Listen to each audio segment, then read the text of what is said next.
Bienvenue, benvenuti, and welcome to Expatriotical, the podcast for expats, travelers, and other adventurous souls. I'm Chandra, and after living as an expat with my husband and 4 children in 2 different countries for almost 6 years, I've learned the arts of pivoting during pitfalls, traveling tastefully for less, and soaking in amazing new cultures without losing your own. Join me as we dive into the joys and challenges of travel and the expat life in every episode. Hey everybody, I hope this episode finds you in the middle of another great week. I've learned a new term recently called Maycember, which in America is a very crazy time of year when you have to fit in all of the end-of-year school programs, teacher appreciation days, which are very well-deserved, sporting events, and your general life and work and everything into your regular rhythm. So I truly mean it when I say I hope you're in the middle of a great week, but I understand if it's been rough. And I hope that this hump day, which is a general term everywhere maybe, but definitely is a colloquialism in American English for Wednesday, which is the middle day of the work week, as we know. If this hump day finds you in a rough patch, let's dream together.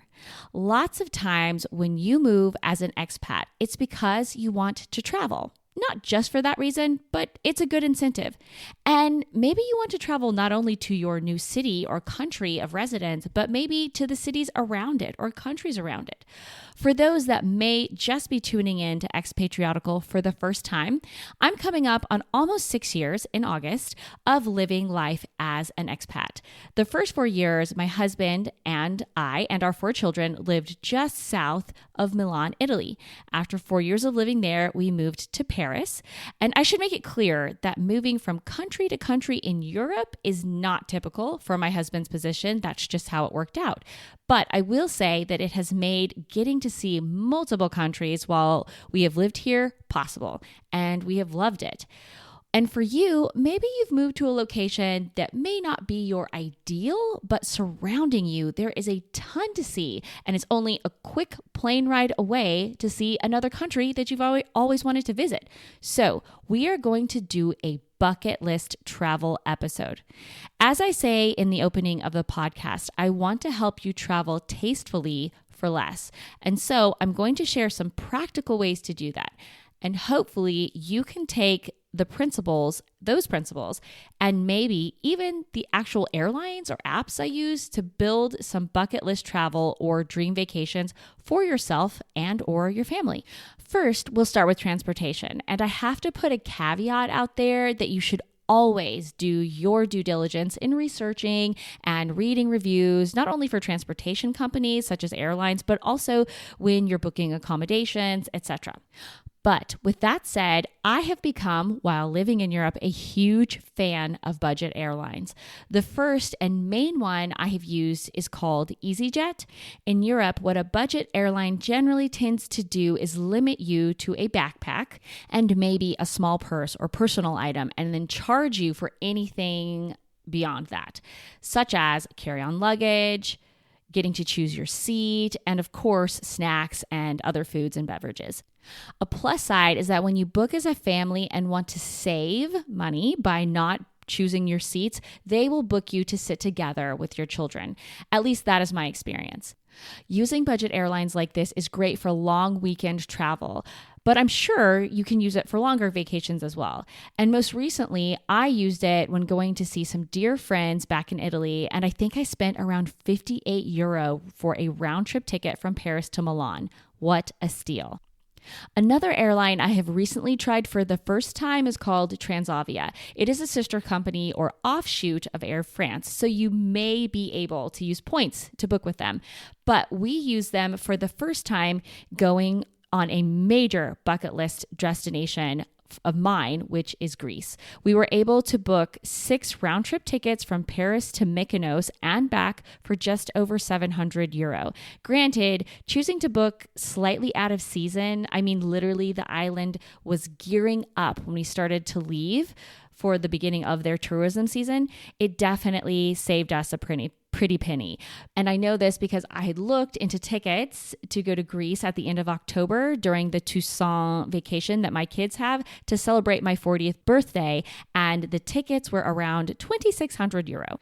I also found that by checking out different islands, I could reduce the price dramatically because the same length of stay to go to Santorini was 1,400 euro round trip for the tickets at the same time that we ended up going. So playing around a bit when you're searching and being open to having different destination cities in the country you hope to go to, or even having flexible travel dates, can make it possible for something that may seem impossible. Something else that we ran into after booking our flights to Mykonos was that we decided that we had to go to Athens. So I looked up flights from Mykonos to Athens, and the prices were outrageous. That's when we got on YouTube and watched a few different things as research and decided to look into a ferry. This proved to be the most economical way for our family of 6 to get from Mykonos to Athens and back, because at that point, changing our flights to fly just to Athens and doing something else would have cost us 400 euro per person. We ended up spending $340 total for a round trip ferry service from Mykonos to Athens, and being able to fit in seeing the Acropolis and the Parthenon and making some amazing memories that we'll never forget was well worth that cost. Plus, due to using booking.com, which I will talk about more later on in the episode, a one night stay cost only $58. So again, thinking outside the box for transportation is super helpful. Plus, my kids love riding the ferry. My last tidbit or tidbits would be, don't forget about train services if there are some in your area, or maybe even renting a car. Something that I think I've mentioned before is that I truly love to travel by train. It is seriously my favorite way to travel. It is the most relaxing. I enjoy every moment of it with my kids. Well, almost every moment, let's be honest. And sometimes it's actually quite affordable. So taking a little time to Google getting into your destination city or country by train could make your trip even more amazing. And concerning renting a car, if you're not too intimidated to drive in a new busy city where the rules of traffic and road safety may not always be followed, then renting a car could very well be a good option for you. I know that specifically in Italy, cars can be quite inexpensive to rent, even for an entire week. So it's definitely an option worth looking into, and it can make you a lot more versatile in your travel. For example, if you hope to go to the south of France, if you're in France, in the region of Provence, you're going to need a car. Though, if you go to the south of France, a word to the wise, don't take your car to Marseille. No offense to the inhabitants there, but I have a whole story and probably another podcast episode to go with that comment, and we'll get to that at a later time.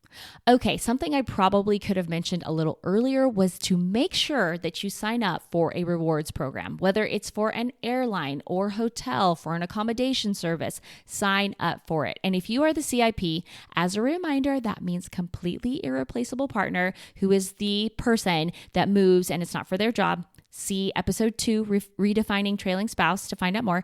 Make sure you get your partner who may travel more than you to sign up for rewards. I cannot tell you how many times we have used Marriott points to pay for a hotel accommodation, whether we were here in Europe or in America. Another example of a built-in, if you will, rewards program is with booking.com. I also should say, again, as I've said in many episodes before, at the time of the recording, I am not an affiliate with anybody that I'm recommending, and I do not get any kickbacks. These are simply recommendations that I'm making to you because they've been super helpful to me. Anyway, back to booking.com. You basically have to give your email so that you can get a confirmation or reservation number when you use them. And once that happens, you pretty much have an account. And they keep track, and you start earning rewards or credits with every stay. And those credits are stored in your booking.com wallet balance. And that is why I was able to get our gorgeous Athens accommodation, which was honestly really well priced anyway, for only 58 euro. I have also found that by using the app, I can often save quite a bit of money versus booking with my computer. Not really sure why they do that, but I'm not complaining. And with every time you book with them, you move up in your genius level. Well, you have to book a certain amount of times and then you move up, which is their loyalty program, which helps you save or get discounts on travel. I am currently a level 2 genius, and I honestly didn't really know what that meant. But when I started digging through the app and researching, I found that it means I get a 15% discount on all participating properties worldwide. My app says that in the past 2 years, I have saved €177.20 on discounted genius stays. It may not be a lot, but I will absolutely take it. Also, I was talking to my husband, Chris, last night about writing this episode, and he mentioned, and I think it's a fair point, that all of the traveling we have done, or at least most of it, the vast majority here in Europe, is filtered through the lens of being a family of 6. Most hotels cannot accommodate families our size. And though I do believe I've mentioned this before, when we were moving to Paris and we were in our third and final accommodation before moving into our apartment, we had to book 3 rooms at the Marriott we stayed at. 2 of them were adjoining and then 1 was down the hall. So we kept the door open between the adjoining rooms, and Lilia and Isaiah would sleep on the queen bed in that room, and Caleb would sleep in the bed with me in the other room. Then Chris would sleep with Carson in the room down the hall.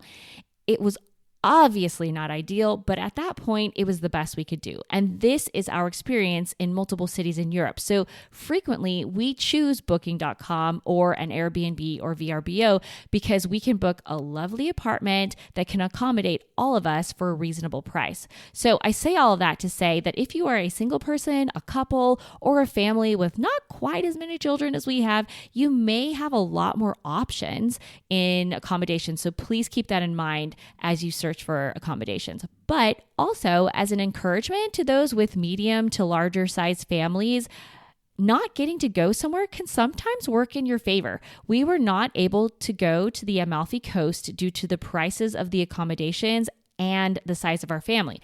But we ended up discovering my favorite place in all of Italy and really in all of the world, Cinque Terre. If you want to hear me gush about it, you can listen to episode 9, Lost in Translation, where it is the episode's Shan Select. Okay, one thing I want to mention before we jump into the dreaming part is an app called Get Your Guide.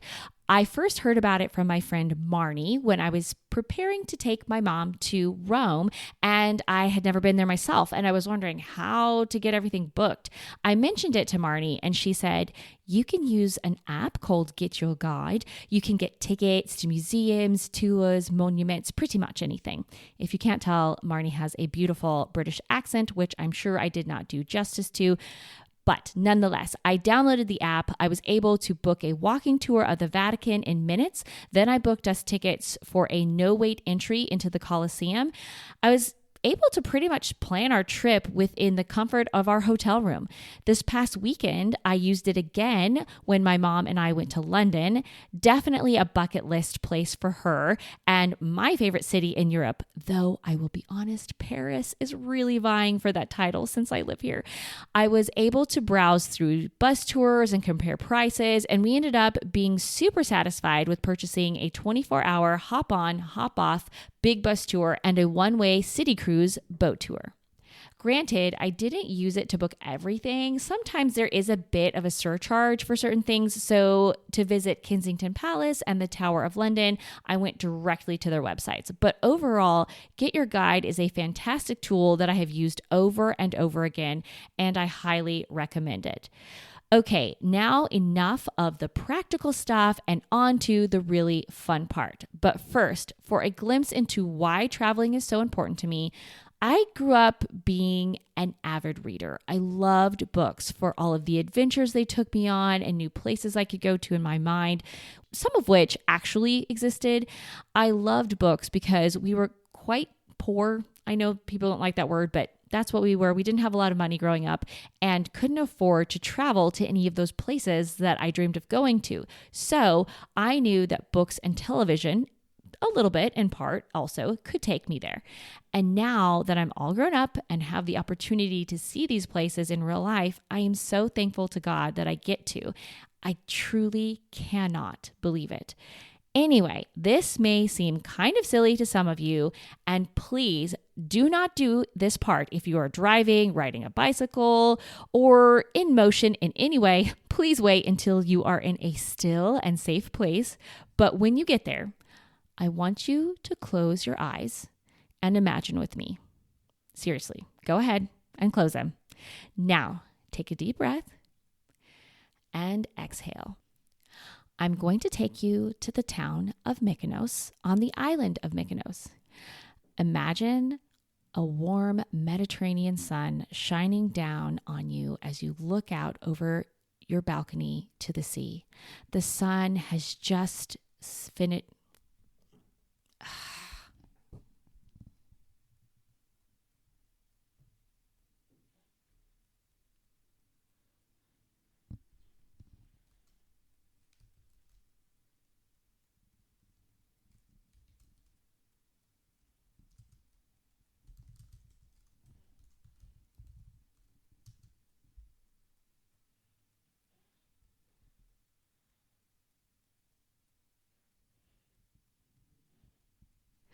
Imagine a warm Mediterranean sun.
Imagine a warm Mediterranean sun winking at you as you look out over your balcony toward the sea. As it sets, the sky is filled with pinks and oranges and yellows.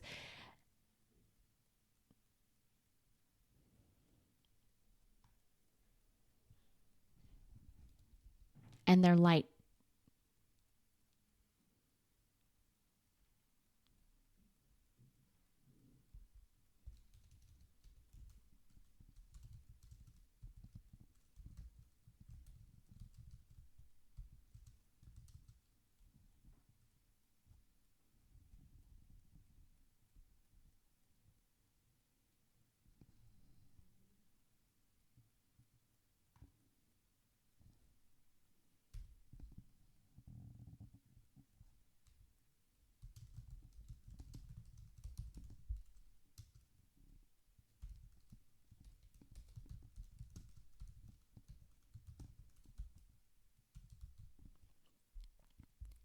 Imagine a warm Mediterranean sun winking at you as you look out over your balcony toward the sea. As it sets, the sky is filled with pinks and oranges and yellows, and their light turns the small islands before you into black silhouettes. You hear the waves crashing against a seawall only 100 meters from you. You breathe in that fresh, salty sea air and can smell marinated meats and roasted vegetables being cooked in the kitchens nearby, some of which you've already had the pleasure of dining at on this trip. You feel peaceful, you feel grateful. Your mind gently hums over the day's activities of toasting your spouse with a cool glass of white wine as you watched your children splash and play in the clearest water you've ever seen in your life. And then you enjoyed a seaside stroll back to the apartment that you're currently sitting in. You think to yourself, I can't believe I'm here right now. I always wanted to come here, and here I am. That feeling of gratitude washes over you and humbles you as you realize how extremely blessed you are. You know that there are more adventures to come, but for right now, you simply savor the one that you are in. Okay, now open your eyes. That was like a 10-second glimpse into a bucket list travel destination for me. I had always wanted to go to Greece, not only because it seemed gorgeous and amazing and I love the sea, but also because my degree is in theater, so I just wanted to go and see some of the culture and history that I had learned about. And utilizing some of the practical tips that I mentioned earlier helped to make that possible. And by God's grace, with good timing, as we chose to go when things were not in peak season, it made it affordable as well. No matter what your reason is for having some bucket list travel destinations, may I just encourage you, if your new country of residence has put you close to one of those destinations, try to go see it. Now, I'm not encouraging you to break the bank, spend your family's life savings, or go deeply into debt to do it, but with a little saving and a little research, you may very well be able to make it happen. I hope you walk away today with inspiration and helpful tips for planning your next bucket list trip. Okay, guys, I hope that last part wasn't too weird, but we will move on. It's time for this episode's Shan Select. I'm pretty excited to tell you about this one. It's a Paris-based selection, and I first experienced it with my youngest son, Caleb, when he was 3 years old, and we were staying in that Marriott that I mentioned earlier in the episode, and it was the last week we were staying there, and my older 3 children had already started their first week of school, and Caleb and I were looking for somewhere to have lunch. We had seen this restaurant right around the corner that always seemed to have a line running from the door around the corner of the triangular building and down the sidewalk. And for some reason, I noticed it again, but this time there wasn't much of a line. So Caleb and I got in the queue and waited just a short while to go inside. We did not realize what a treat we were in for. The name of the restaurant is Le Relais du Venise, l'Entrecôte. And in my American accent, that's Le Relais du Venise, l'Entrecôte. And it is located at 271 Boulevard Pereire, not sure if I'm saying that right, in the 17th arrondissement or district of Paris. They only serve one thing. It's a set menu. Delicious, tender, succulent steak drizzled in what I'm going to call a delicate French mustard sauce, served with generous portions of salad and an abundance of French fries. Caleb and I shared one order and were stuffed to the gills. They even brought seconds, which were included in your purchase. You cannot make a reservation there, but the wait is well worth it. Months later, Chris and I enjoyed a date night there, and he was equally impressed. And not to sound arrogant, but that's a lot coming from 2 people whose families raise their own beef. It's pretty impressive when a restaurant nails it right out the gate. This is one type of typical Parisian cuisine and a must if you have any amount of time during your stay here in Paris, and especially if you live here. I do apologize to all of the vegetarians and vegans who cannot enjoy the steak part, but I will say that their salad and French fries are delicious and an integral part of the meal. I will include their website in the show notes. And finally, for a quote of the day. This is going to be a quick one. I found it while Googling bucket list quotes. I know that's super generic, but I really felt like it fit this episode and was a nice end cap to everything. The person that it comes from is unknown, but that's okay too. It goes like this: there is no time to be bored in a world as beautiful as this. I really and truly love this quote, and I think I need to teach it to my kids when they complain of being bored, because the quote is right. With such a great, big, beautiful world to explore, even if that is just taking a walk in our own neighborhood with eyes and hearts open, there is absolutely no time or reason to be bored. So Let's get out there and explore. I truly hope that you have enjoyed this episode, and if you did, could you take a moment to rate and review Expatriotical on whatever podcast platform you are using and let me know? I would really appreciate it. I hope you all have a great rest of your week, and I look forward to meeting you back here again next week. But until then, this is Chandra reminding you to live and travel in the know with Expatriotical.